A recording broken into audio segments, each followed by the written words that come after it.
하나님께서 영광 받으신 줄로 믿습니다. 나의 마음속이 늘 평안해.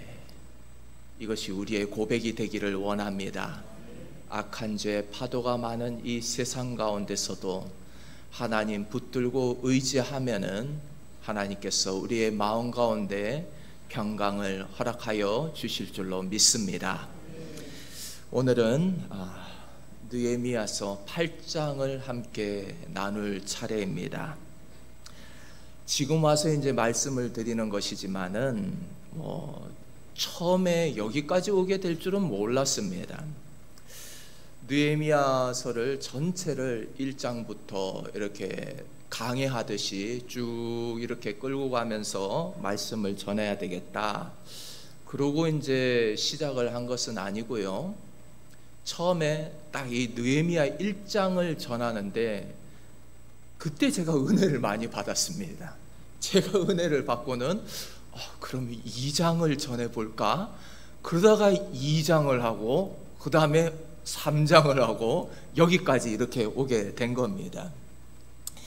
이제는 8장까지 오게 되니까 이건 13장까지는 가야 되겠구나, 마지막까지 가야 되겠구나, 그런 마음이 들어요.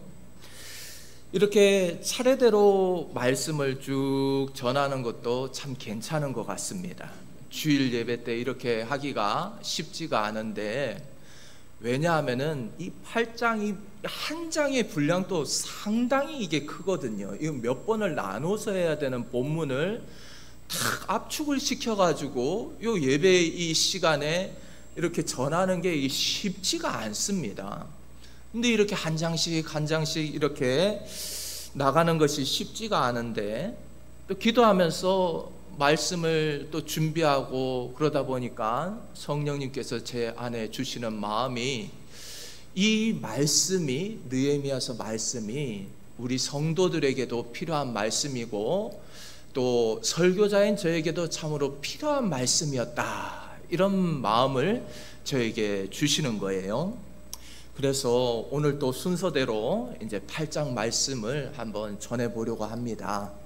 여러분, 우리 모두가 이 말씀에 대해서 사모하고 기대하는 그런 마음으로 말씀을 들을 때에 하나님께서 우리에게 크신 은혜를 내려주실 줄로 믿습니다. 오늘 본문은 이제 이스라엘 백성들이 바벨론 포로에서 돌아오죠. 그리고 이 이스라엘 예루살렘 성벽, 무너진 성벽을 다시 이제 재건하고요. 그 다음에 이제 말씀을 중심으로 해서 믿음의 공동체를 세워나가는 그런 장면이 오늘 이제 기록되어 있습니다. 이 본문으로는 기억하실지 모르겠는데 작년에도 이 본문으로 한번 말씀을 전한 적이 있습니다. 혹시 기억하실까요? 작년 12월쯤에 한번 찾아보니까 제가 이 말씀을 전했던 기억이 있어요. 그래서 그때 전했던 말씀과 겹치지 않게 하기 위해서 이렇게 좀 다른 각도에서 말씀을 접근을 해서 여러분들에게 말씀을 전하려고 합니다. 지난 시간에도 말씀을 드렸듯이 느헤미야서 이 7장을 이제 중심으로 해가지고요. 7장 이전에는 성벽을 세우는 이야기가 이제 주된 그러한 내용입니다. 7장 전에는 성벽을 세우는 거예요. 그런데 이 7장 이후로는 백성들의 이야기로 이제 옮겨가게 되는 거죠. 이 중심 바뀌는 겁니다. 주제가 달라지는 것입니다. 여러분, 그러면은 성벽 안에서 이제 앞으로 살아가게 될 이 백성들, 이 백성들에게 있어서 가장 중요한 것이 무엇이었을까요? 물론 먹고 사는 문제도 중요하지만 다시 한 번 더 이 이스라엘 백성들이 말씀으로 제대로 된 신앙 공동체, 믿음의 공동체를 만드는 일이 최우선이었습니다. 그게 가장 중요한 일이었던 거예요. 왜냐하면요, 그들이 지금까지 왜 바벨론 땅에 포로로 끌려가서 그 수치를 당하고 그런 고생을 했는가? 그 오랜 세월 동안 이방 나라에 끌려가가지고 포로로 살면서 그 고생을 했는가 하면은요, 바로 말씀이 무너지고 신앙이 무너지고 이 믿음의 공동체가 믿음에서 떨어져 나갔기 때문에, 그래서 그들이 포로에 끌려가서 그 고생을 하고 온 겁니다. 그러니까 지금 이들에게 제일 중요한 게 뭐냐? 다시 이러한 수모를 당하지 않기 위해서, 이 고생 안 하기 위해서 하나님 안에서 말씀으로 이 신앙 공동체를, 믿음 공동체를 다시 새롭게 세워야 하는 것이 그들에게 가장 중요한 일이었다라고 하는 것입니다. 그래서 이제 성벽 공사가 완성된 다음에는 이스라엘 백성들이 모여가지고 오늘 가장 중요한 일을 하고 있습니다. 이 가장 중요한 일이 뭐냐 하면은 바로 하나님의 말씀을 함께 읽고 나누고 듣고 그 말씀을 깨닫고 함께 기뻐하고 함께 회개하고, 그 일이 이제 오늘 8장에서 일어나고 있는 것입니다. 새벽 해가 떠오르는 시간, 아침 이른 시간에 백성들이 수문학 광장으로 이제 모여듭니다. 누가 억지로 끌고 나온 것도 아니고 강요해서 데리고 나온 것도 아니고 스스로가 다 이 수문학 광장으로 모여든 거예요. 하나님의 말씀을 듣고자 하는 그 갈망, 하나님의 말씀을 들어야 살겠다라고 하는 그 위기의식, 그 갈망이 이 백성들을 수문학 광장으로 이끈 것입니다. 오늘은 말씀 사경회가 있는 날입니다. 학사 에스라가 하나님의 말씀을 백성들 앞에서 낭독할 것입니다. 그랬더니 이 백성들이 다 수문학 광장으로 모여드는 거예요. 사모하는 마음으로, 은혜 받고자 하는 마음으로 수문학 광장으로 나왔습니다. 여러분, 여기서 우리는 이 영적인 갈망, 이 영적인 갈망의 힘, 이 영적인 갈망의 힘을 보게 됩니다. 사람은요, 배가 고프면은 당연히 음식을 찾게 됩니다. 음식을 찾지요. 목이 마르면요, 물을 찾게 됩니다. 그러면은요, 영적인 이런 배고픔을 느낄 때, 영적인 갈망을 느낄 때는 어떻게 하는가? 영혼이 목마를 때는 하나님의 말씀 앞으로 나오는 것입니다. 영혼이 목마를 때는 하나님의 말씀으로 채워야지 그 목마름이 해결이 되는 거예요. 그런데 세상 사람들은 이 사실을 알지를 못하죠. 영혼이 그렇게 목마르고 삶이 공허하고 채우고 채워도 채워지지를 않는데, 그것을 알지 못하니, 이것이 영적인 갈망이라는 사실을 알지 못하니까 세상에 헛된 것들을 찾아 헤매이고 헤매여도 아무리 세상의 것들로 채우고 채워봤자 그 공허함이 해결되지가 않는 거예요. 이게 영적인 갈망이라는 사실을, 영적인 목마름이라는 사실을 알지 못하기 때문입니다. 여러분, 성도는 세상 사람들과는 달라야 됩니다. 우리의 마음에 공허함이 있고, 그때는 어떻게 해야 되는가? 세상의 것들을 찾아 헤매는 것이 아니라 하나님의 말씀 앞으로 나와야 되는 줄로 믿습니다. 말씀 앞으로 나올 때에 하나님께서 우리의 텅 빈 가슴과 우리의 공허한 마음을 채워 주실 줄로 믿습니다. 세상 걸로 채워봤자 절대로 채워지지 않는 거예요. 좋아하는 핸드백을 하나 샀어요. 하루 이틀 기쁩니다. 그런데 시간이 지나면 또 목이 마르기 시작하는 거예요. 그러면 또 찾아 헤매이는 거예요. 수가성 여인과 같이 끝없이 헤매이고 헤매어도 채워지지를 않는 것입니다. 내 영혼이 주를 갈망하며 내 육체가 주를 앙망하나이다. 여러분, 우리는 하나님의 말씀, 나의 영혼이 우리 하나님을 갈망해야 하는 줄로 믿습니다. 느헤미야 8장은 그런 갈망으로 시작을 하고 있습니다. 먼저 학사 에스라가 율법책을 들고 나옵니다. 율법책을 들고 나와서 백성들 앞에서 그 율법책을 쭉 읽어 내려가기 시작해요. 아침부터 정오까지 무려 6시간이 넘는 동안 계속해서 말씀을 읽어 내려갑니다. 여러분, 그런데 이렇게 오랜 시간 말씀을 전하는데도 백성들이 지루해하지 않았다라고 하는 것입니다. 한치의 흐트러짐도 없이 자세를 똑바로 하고 말씀에 귀를 기울이고 말씀에 집중을 했습니다. 여러분, 이것이 하나님의 백성들이 하나님의 말씀 앞에 서는 자세인 줄로 믿습니다. 하나님의 말씀 앞에 하나님의 말씀이 선포될 때는 하나님께서 이곳 가운데 임재하시는 줄로 믿습니다. 말씀이 곧 하나님이신 거예요.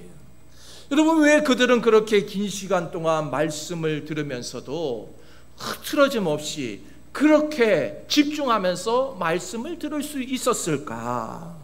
지금 이 시간은요, 바로 이 포로에서 돌아온 백성들이 다시금 자신들의 그 정체성을 회복하는 시간이었기 때문입니다. 하나님의 말씀으로 자신들의 정체성을 다시 회복하는 거예요.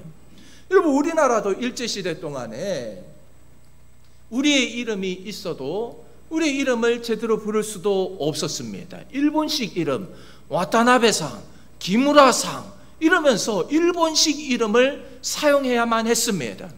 우리 좋은 한국말을 놔두고 일본어로 이렇게 대화를 해야만 했습니다. 우리도 그래서 광복 이후에 다시 우리의 정체성을 온전히 회복하기까지는 시간이 꽤 오랜 시간이 걸려야만 했어요. 마찬가지로 지금 바벨론 포로에서 이방 땅에서 돌아온 이 이스라엘 백성들이 자신들의 정체성을 다시 회복하기 위해서는 여러분, 오랜 시간 동안 이 이방 나라에 살면서 이 이방의 때가, 세상의 때가 얼마나 많이 끼어 있었겠습니까? 영혼 속에 그들에게 낀 이 모든 때들을 벗겨내기 위해서는 무엇이 필요한가? 바로 하나님의 말씀인 거예요. 하나님의 말씀, 하나님의 말씀으로 내가 하나님의 백성이다라고 하는 그 정체성을 회복하는 것입니다. 여러분, 우리도 세상 속에서 살아갈 때에 일주일 동안 우리가 교회에서만 사는 것이 아니잖아요. 세상 속에서 살다 보면요, 미디어를 통해서 또 믿지 않는 사람들과의 관계 속에서 그들과의 대화 속에서 얼마나 많은 이 세상의 가치관과 세상의 문화들이 우리의 영혼 속으로 밀려 들어오고 있는지 몰라요. 이러한 영향으로 인해서 우리의 정체성, 하나님의 백성으로서의 정체성, 그리스도인으로서의 정체성이 흔들리는 거예요. 흔들리는 거예요.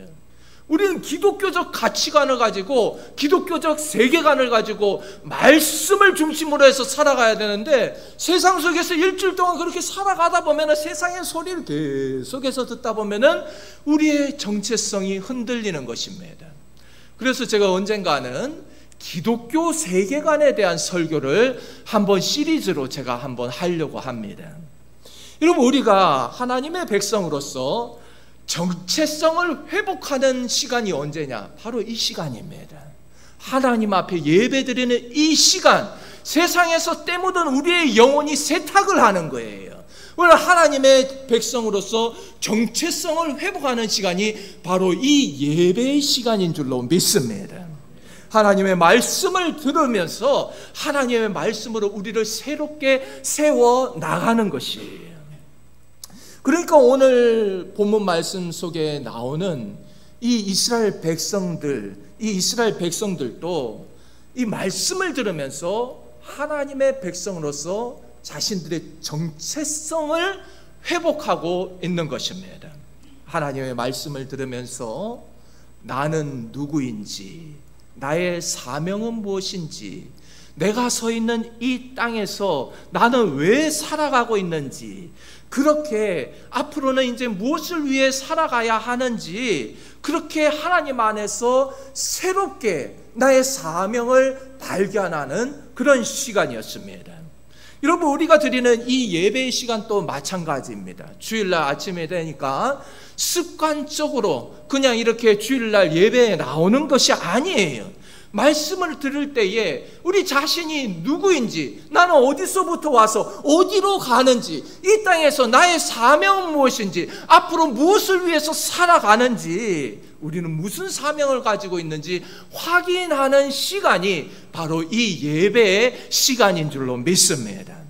여러분, 이스라엘 백성들이 새벽부터 이렇게 정오 시간까지 말씀을 갈망했듯이 저희들도 하나님의 말씀을 갈망하는 그런 심령으로, 목마름으로 나아갈 때에 하나님께서 우리를 새롭게 하여 주시고 은혜를 베풀어 주실 줄로 믿습니다.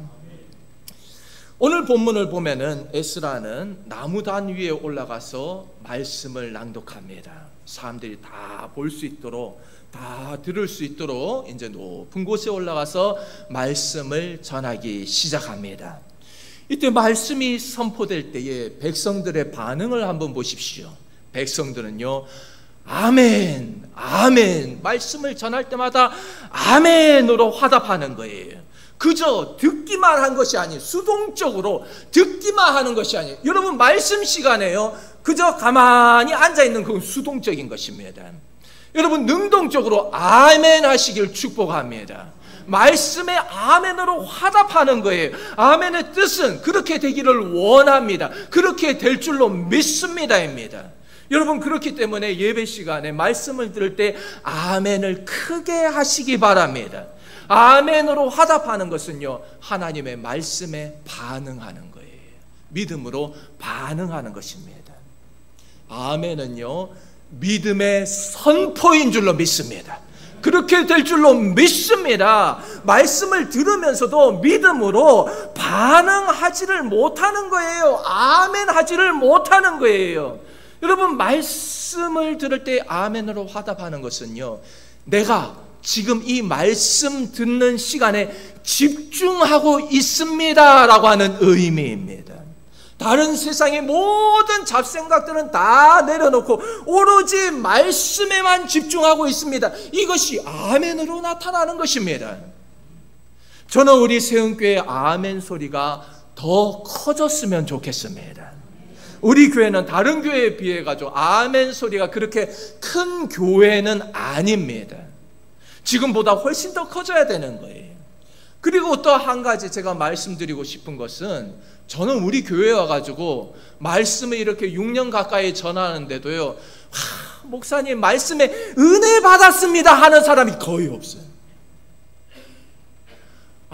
오늘 말씀 너무 은혜 됐습니다, 그런 사람이 거의 없어요. 거의 없어. 우리 교회는요, 정말 아멘도 인색한 교회고요, 은혜 받았습니다에 너무나도 인색한 교회. 이렇게 말하면은요, 또 그렇게 말할 수도 있죠.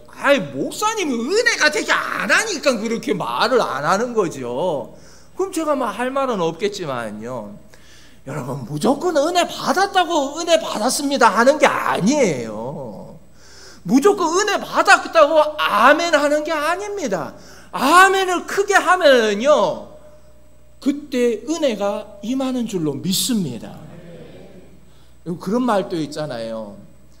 웃을 일이 있어서 웃는 게 아니라 웃으면은 웃을 일이 생긴다 하잖아요.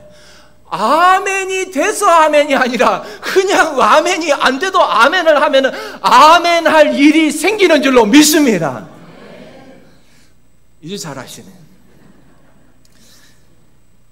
제가 은혜 받았습니다 이렇게 하라고 하는 것은요, 오늘 목사님 설교 잘했어요, 저를 이렇게 칭찬해 달라는 이야기가 아니고요, 그만큼 내가 말씀으로 감동받았고 은혜를 받았고 말씀을 통해서 삶의 문제를 해결할 수 있는 힘을 내가 받았고 새로운 결단을 하게 됐습니다, 이런 신앙의 고백인 거예요. 저는 그런 믿음의 고백을 듣고 싶은 것입니다. 오늘부터는 아멘 크게 하시고 또 오늘은 나갈 때 또 은혜 받았다고 많이들 그러시겠어요.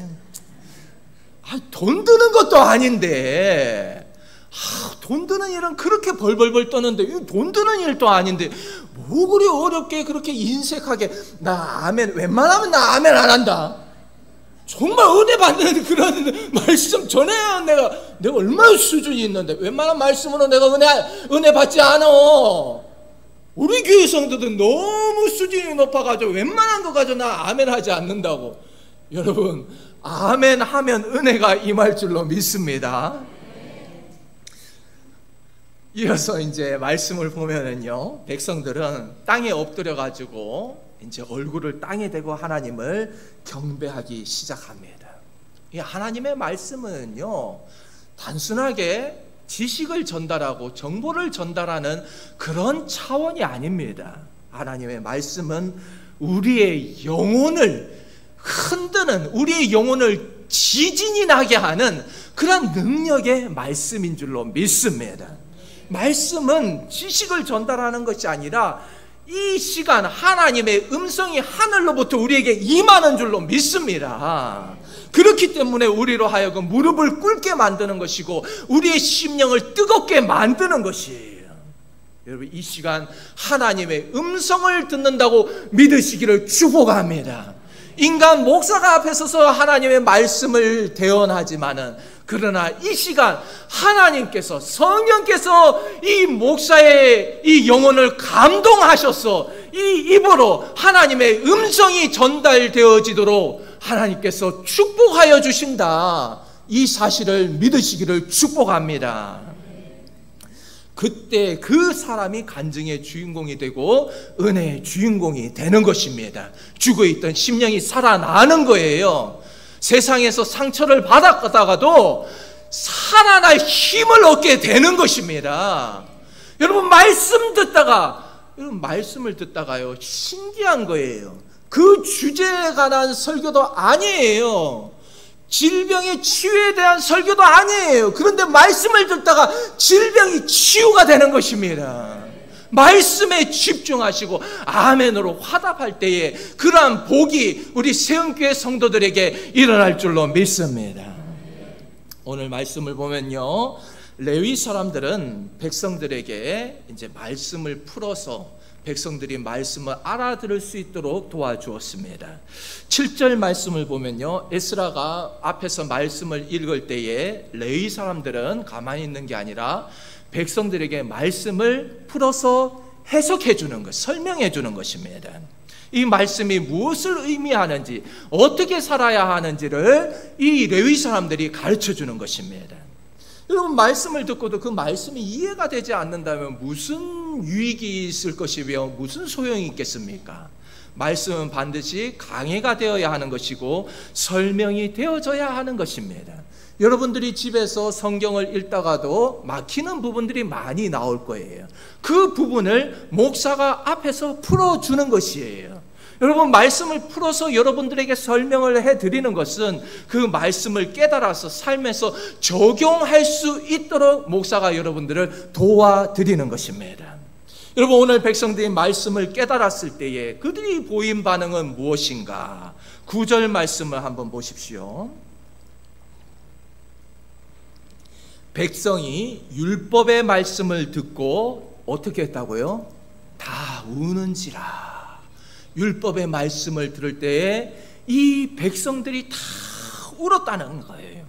여러분 어른이고 아이고 할 거 없이 백성들이 모두 다 하나님의 말씀을 들으면서 울었습니다. 백성들은 왜 울었습니까? 자신들의 그 영혼에 얼룩진 그 죄악을 보았기 때문에, 그 부족함과 그 연약함을 보았기 때문에, 하나님 앞에 설 면목이 없기 때문에 그들은 울었습니다. 여러분 거울을 보면은 내 얼굴에 뭐가 묻어 있는지 적나라하게 다 볼 수가 있지요. 이 사이에 고춧가루가 끼어 있는지, 눈곱이 끼어 있는지, 이렇게 짜장면 양념이 튀어 있는지 거울을 보면은 보이는 거예요. 거울을 딱 보고 나면 그런 생각이 들어요. 이에 고춧가루 꼈네? 야, 내 이것도 모르고 내가 그렇게 해맑게 사람들 앞에서 이를 드러내놓고 그렇게 웃고 있어서 그러면서 막 부끄러운 거예요. 눈에 눈곱이 막 끼어 있는데 그것도 모르고 다닌 거예요. 그 부끄러워지는 것입니다. 자기의 그 모습을 보면요, 부끄러워지는 거예요. 지금 이스라엘 백성들도 마찬가지입니다. 말씀으로 자신의 영혼을 비추니까 자신이 죄인인 것을 깨닫게 되는 거예요. 부끄러운 거예요. 자신의 연약함과 자신의 죄악됨을 보면서 하나님 앞에 설 면목이 없는 것입니다. 그래서 그들은 눈물을 흘리는 것이지요. 나는 의롭다고 생각하고 살았는데, 나는 법 없이도 살아간다고 믿었는데 말씀 앞에 서니까 그게 아닌 거예요. 나 같은 죄인이 없는 거예요. 나 같은 죄인이 없구나. 그래서 눈물을 흘리는 것입니다. 여러분, 참된 부흥은 언제 시작되는가? 눈물의 회개가 터져나올 때 참된 부흥이 시작되는 줄로 믿습니다. 나의 진짜 모습, 나의 이 실상을 봐야만 하는 것입니다. 이어서 느헤미야가 백성들에게 말합니다. 울지 말아라. 오늘은 너희 하나님 여호와의 성일이니 슬퍼하지 말며 울지 말아라. 울지 말라는 거예요. 더 이상 울지 말아라. 그러면서 이어서 10절 끝에 이렇게 말합니다. 오늘 설교 제목이죠. 여호와로 인하여 기뻐하는 것이 너희의 힘이니라. 아멘. 여호와로 인하여 기뻐하는 것이 너희의 힘이니라. 여러분, 참으로 놀라운 역설이 아닙니까? 백성들은 말씀 앞에서 울었습니다. 그러나 동시에 그들은 말씀 앞에서 기뻐해야만 하는 거예요. 회개와 기쁨이 동시에 함께 공존하는 것이, 이것이 바로 복음의 신비인 줄로 믿습니다. 하나님 앞에 나올 때는 눈물로 나오지만은 나갈 때는 기쁨으로 웃으면서 나아가는 것이, 이것이 복음의 신비인 것이에요. 저는 어릴 때 형님들하고 이제 놀다 보면요, 나이 차이가 워낙에 많이 나니까, 큰형님하고는 10살이 이렇게 차이가 나니까요, 워낙에 또 이 형님들이 또 덩치도 크고 이러니까 무지막지하게 놀아주는 거예요. 무지막지하게. 저희 큰형님은 제가 어릴 때, 요만할 때요, 그 옛날 세발 자전거 있어요. 세발 자전거를 도로가 위에서 그 가파른 데에서 그냥 확 밀어버리는 거예요. 확 밀어. 그렇게 무지막지하게 놀아줘. 그래가지고 떼굴떼굴 굴러가지고 얼굴 다 까이고 그렇게 놀아줬다니까요. 그러니까요, 놀다 보면 어디 넘어지고 깨지고 그럴 때가 많지요. 그러면 또 애긴데 아프다고 울잖아요. 그럼 형님들이 와가지고 또 달게 해줍니다. 아이고 괜찮냐 이러면요, 형들이 달게 해주면 또 좋다고 이렇게 헤헤 웃지요. 그러면 또 놀립니다. 뭐라 놀리는가 하면, 울다가 웃으면 어디 털난데 이러면서 막 또 놀려. 그럼 또 화가 나가지고 씩씩거리고 울다가 웃다가. 여러분, 우리가 말씀을 통해서 우리 자신의 죄를 깨달아서 울지만 동시에 우리는 죄를 용서받았다라고 하는 그 기쁨이 우리에게 임하는 것입니다. 여러분, 죄를 용서받았다는 사실 때문에 우리는 기뻐하는 거예요. 울다가 이제는 웃는 것입니다. 그래서 우리는 십자가 앞에서 눈물과 기쁨을 동시에 경험하게 되는 것이에요. 이걸 경험을 안 해보면 말로 백날을 설명을 해봤자 못 알아듣는 거예요. 이론적으로만 알면 뭐합니까? 자신이 직접 체험해보지를 않는데, 여러분 반드시 체험해 보시기를 주의 이름으로 축복합니다. 여러분, 기독교 신앙은요, 근본적으로 기쁨의 신앙입니다. 기쁨의 신앙이에요. 여호와를 기뻐하는 것이 우리 모두의 힘인 줄로 믿습니다. 신앙생활을 억지로 어쩔 수 없이 끌려나가죠. 그러면요, 그 사람은 금방 지치고 나가 떨어집니다. 그러나 은혜 받은 그 기쁨으로 인하여서 죄사함을 받았다는 그 감격으로 섬기면요, 지치지 않는 거예요. 여러분, 말씀을 통해서 자신의 죄를 깨닫고 안타까워하면서 하나님 앞에 나가서 회개하고 그 다음에 눈물을 흘리고 회개하지만은 죄사함을 받았다는 그 기쁨으로 그 다음에 우리가 또 하나님을 섬기며 살아가는 것입니다. 신앙생활이라고 하는 것이 뭐 별거 있습니까? 기본만 하면 됩니다. 기본이 안 되니까 그게 문제인 거예요. 여러분, 제가 무슨 여러분들에게 40일 금식 기도를 하라고 그랬습니까? 1억씩 헌금을 하시라고 그랬어요. 기본만 하십시오. 기본만 해도 잘하는 거다. 기본도 안 하니까 그게 문제가 되는 겁니다. 그러면 이제 이스라엘 백성들은요, 말씀을 다 들은 후에 무엇을 했는가? 백성들은 돌아가서 음식을 함께 나누면서 사람들에게 음식을 이렇게 나눠주는 거예요. 자신들만 먹는 게 아니라 이렇게 사람들에게도 음식을 나누어 주었습니다. 다시 말해서 말씀 사경회, 말씀 성회가 끝나고 나서 사람들은 이렇게 잔치를 연 거예요. 여러분, 이처럼 말씀이 임하면요, 말씀은 우리를 기쁨의 자리로 이끄는 줄로 믿습니다. 말씀이 주는 기쁨이 있어요. 여러분, 경험해 봐야 됩니다. 말씀 안에서 세상이 줄 수 없는 하나님이 주시는 참된 기쁨을 정말로 한번 맛을 봐야 되는 거예요. 말씀 안에 기쁨이 있는 줄로 믿습니다. 그리고 이제 13절부터 보면요, 족장들, 제사장들, 레위인들이 이제 함께 모여가지고 학사 에스라하고 이제 율법을 연구하기 시작합니다. 그들은 율법을 연구하다가 어떤 말씀을 발견하는가 하면요, 초막절을 지켜라, 초막절을 지키라는 말씀을 발견하는 거예요. 그래서 그들은 즉시로 순종합니다. 초막절을 지키기 시작하는 거예요. 여러분, 이 초막절이라고 하는 것이 무엇입니까? 이스라엘 백성들이 애굽에서 이제 출애굽을 하고 광야에서 살아갈 때에 초막을 짓고 살았잖아요. 그것을 기념하는 것이 이 초막절입니다. 그런데 이 초막절을 지키는 의미가 뭐냐?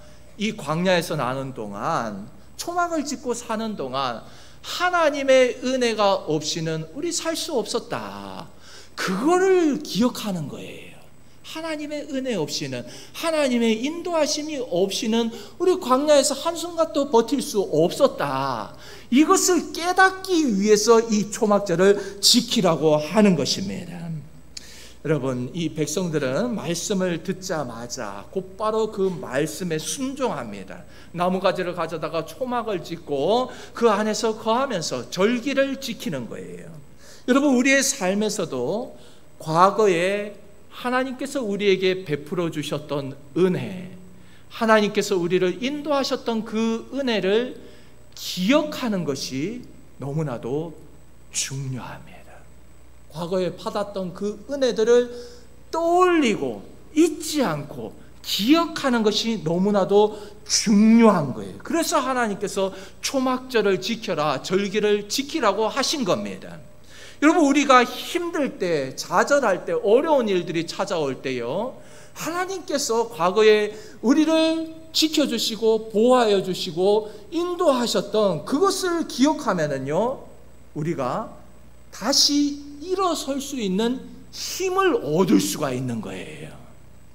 그래, 지금 또 힘들어, 지금 또 힘들지만 맞아, 과거에는 이것보다도 더 힘들었어. 그러나 하나님께서는 과거에 나를 이렇게 지키셨고 보호하셨고 나를 인도하여 주셨어. 그러니까 과거에도 날 지키셨던 하나님께서 앞으로도 지금 현재 이 어려운 일에도 하나님께서 함께 하시고 나를 지키시고 보호하여 주실 줄로 믿는다.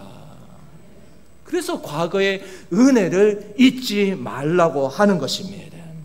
여러분, 은혜를 받은 기억은 단순히 과거의 해상에 젖는 것이 아니라 앞으로 살아갈 힘을 얻게 되는 거예요. 앞으로 살아갈 힘을 얻는 것입니다. 여러분, 하나님의 은혜를 절대로 잊지 마시기를 주님의 이름으로 축복합니다. 우리는 말씀을 듣고 감동받고 은혜 받는 것으로만 끝나서는 안 됩니다. 정말로 은혜 받고 감동이 되는 것은 무엇이냐? 순종으로까지 이어져야 하는 거예요. 말씀을 듣고 순종하지 않으면 그게 무슨 소용이 있습니까? 오늘 느헤미야 8장에서 가장 아름다운 장면은 무엇인가? 백성들이 즉각적으로 말씀에 순종해서 초막절을 지켰다라고 하는 것입니다. 순종하는 거예요. 따뜻한 내 집 놔둬놓고 사서 고생을 하는 거예요. 초막절을 지키는 것입니다. 초막 안에 들어가서 생활하는 거예요. 그리고 본문은 이렇게 결론 짓습니다. 눈의 아들 여호수아 때로부터 그날까지 이스라엘 자손이 이같이 행한 일이 없었으므로 지금까지 초막절을 지킨 적이 없다는 거예요. 여호수아 때로부터. 그러니까 하나님의 복을 받지를 못하는 것입니다. 하나님에게서 말씀하시면 그걸 들으면 축복이 되는 거예요. 여러분, 그러니까 이에 크게 기뻐했다. 백성들이 기뻐했다는 것입니다. 말씀에 순종할 때에 기쁨이 임하는 줄로 믿습니다. 저는 우리 세은교회 성도들이 말씀을 지킴으로 인하여서 하늘의 기쁨을 맛보는 분들이 되시기를 주의 이름으로 축복합니다. 말씀을 들었어요. 신선한 말씀이네. 그동안 들어보지 못한 말씀이네. 야, 새롭다. 나의 귀가 즐거운 거예요. 나의 귀가 즐거운 그거를 은혜 받았다고 착각을 하고, 그래서 순종으로까지 못 나아가면은요, 그거 아무 소용없는 거예요. 귀만 즐겁고 마는 거예요. 반드시 말씀의 순종으로까지 나아가야 할 줄로 믿습니다. 여러분, 한번 생각해 보십시오.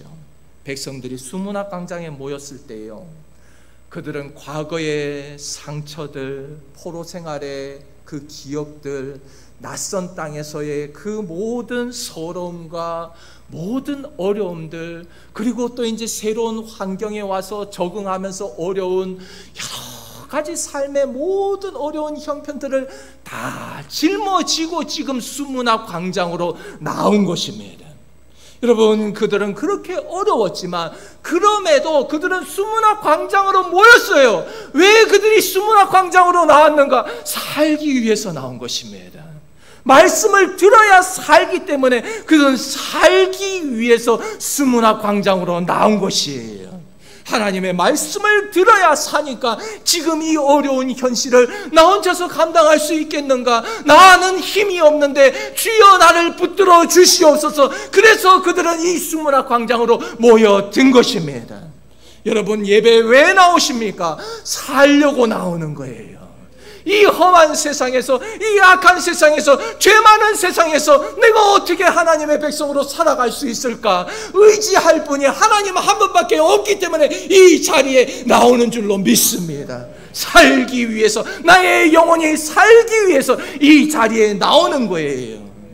여러분, 오늘 우리에게도 여러 가지 경제적인 어려움, 관계로 인한 모든 어려움들, 건강 문제 등등 여러 가지 우리 삶을 짓누르는 여러 가지 문제들을 가지고 주님 앞으로 나온 줄로 믿습니다. 우리도 온갖 아픔을 가지고 살아가고 있는 거예요. 그러나 하나님 앞으로 나오면은 오늘 이 자리가 수문학 광장이 되는 줄로 믿습니다. 이 자리에 나오면은 살아나는 거예요. 영혼이 살아나는 것입니다. 질병이 떠나갈 줄로 믿습니다. 경제적인 문제가 해결함을 받을 줄로 믿습니다. 모든 관계의 어려움들이 해결될 줄로 믿습니다. 주의 말씀을 들어야지 살아나는 줄로 믿습니다. 백성들은 말씀을 듣고는 울었어요. 가장 중요한 것은 무엇이냐? 울음이 끝이 아니라 기쁨으로 이어졌다는 겁니다. 주의 전에 나올 때는 울면서 나오지만은 주의 전을 나갈 때는 기쁨으로 나가게 될 줄로 믿습니다. 여러분, 우리가 하나님 앞에 눈물로 나오지만 그 눈물 뒤에는 하나님의 위로하심과 하나님의 회복하심이 반드시 기다리고 있는 줄로 믿는 것이에요. 한나와 같이 처음에는 눈물로 나오지만 하나님의 응답을 받는 것입니다. 눈물의 자리에서 기쁨이 피어나기 시작하는 거예요. 이것이 바로 복음의 신비인 것입니다. 십자가 앞에 나올 때에 눈물과 기쁨을 동시에 경험하는 거예요. 이것이 바로 신앙의 신비인 것입니다. 여러분, 이것은 이론적으로 깨달아지는 것이 아니에요. 백날 첫날 말씀만 듣는다고 해서 이것이 깨달아지는 것이 아니에요. 머리만 굵어지고 지식만 안다고 해서 이것이 깨달아지는 것이 절대로 아닙니다. 저는 우리 교회 모든 성도들이 하나님 앞에 나와서 바로 이러한 은혜를 경험하게 되시기를 주님의 이름으로 축복합니다.